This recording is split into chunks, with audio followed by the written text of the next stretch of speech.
Welcome to the weekend roundup. It was supposed to be a quiet one, but we had a bit of action, and a few people decided to rip up the script. My name's Dave, and this is Ride and Thrive. So we're going to go back to Saturday, which was the 12th, and that was stage 8. And this was a 171 kilometres and a supposedly sprinter stage, which kind of it was really. It was from Saint-Mihiel-le-Grand to Laval. And there was a half-hearted breakaway.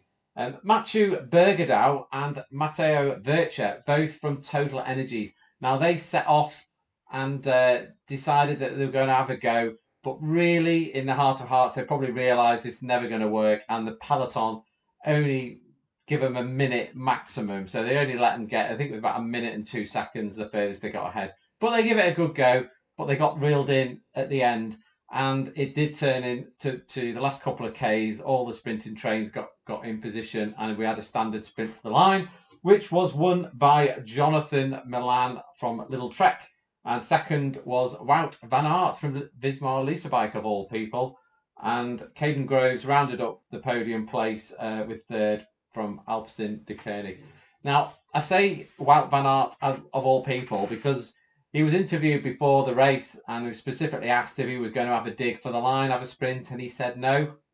And then I saw one of the reporters asked him this morning before the race, said, "Oh, we asked you yesterday, and are you going to sprint? And you said no, and you did sprint. Why is that?" And he had a bit of a cheeky grin on his face. He said, "Well, it's like you asking me if am I going to do my best today? Of course I'm going to do my best. He's just having a bit of a laugh and joke, and of course he's going to have a go if he can. So yeah, that was a little bit funny. So that wrapped that stage up really. Pretty much no change in the classifications. Pogacar in yellow, Milan in green, and then the next stage was a flat stage again, stage 9. That was Sunday. And that was from Chinon to Châteauroux.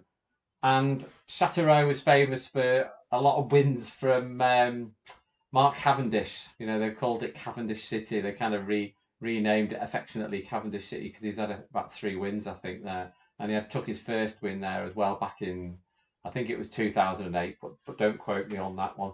And this was 174 kilometres. And the script was ripped up, really, by Alpecin de Koning, and it was Mathieu van der Poel who set off with Jonas Rickaert, his teammate, and they just decided to have a go, and the peloton kind of let them go because they were all thinking that maybe he's going for the intermediate sprint because there was one quite early on, but no, they just kept going, and then Mathieu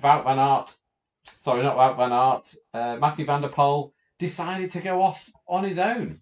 And he gave it a really good dig. Chapeau of the day to him, I think, for giving it a really good go. But the peloton did reel him about 700 metres from the line. You could see them looming behind him in the background. You were willing him to carry on, but he'd given it his absolute all.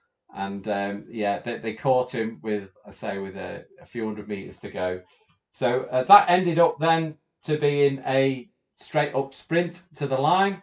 It looked like Jonathan Milan was going to get it, but it was Tim Merlier from Soudal Quickstep for his second stage win of the Tour. Jonathan Milan came in second, and Arnaud Delis from Lotto, he came third to round off the podium places. Now there was a few retirements, notably João Almeida from Emirates, one of what's his name? Pogacar, should know his name.